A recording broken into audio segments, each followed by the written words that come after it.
where do most affairs happen? By far, the workplace. By far, 93%. That was the last study that was done maybe, I don't know, 3 months ago. It was 93.6% of affairs start in the workplace. And think about this. I mean, how often do you go to work every day? You know, you're looking good, you're feeling good, whatever. You spend 8 to 10 hours a day there.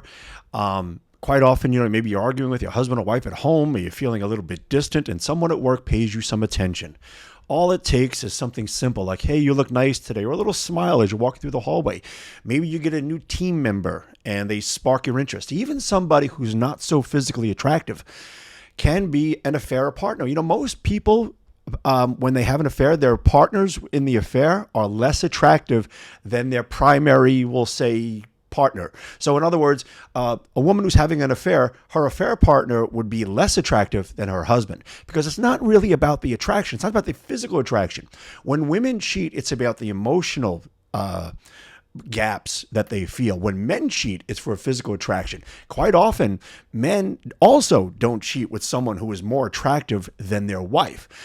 It just has to do with availability and maybe somebody who makes them feel good. I mean, think about this. I mean, there are a lot of wives out there who mistreat their husbands. They just treat them like a piece of furniture.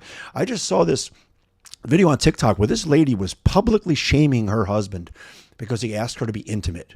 And she was like, well, marriage 101. What do you expect? Here I am. I'm doing my live. I'm checking my TikTok. And all this guy wants is sex. Do you believe this? And, you know, the guy was just rejected. And he's on camera also. And then she posted on the internet. Now, how do you think, how much, do you really think it's going to take a lot of attention for that guy to start talking to another woman?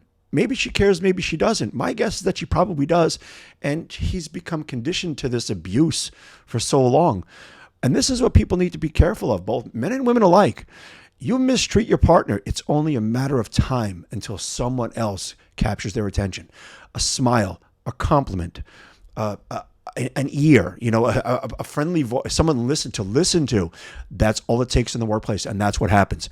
People start working together. They get to know each other, share a couple of laughs. Before you know it, oh, that's my work wife, my work husband. You're texting. Now you start texting after hours on the weekends. You hate Friday afternoons. You love Monday mornings. And once it happens, you can't go back. You can't go back. So yes, most of the affairs happen in the workplace by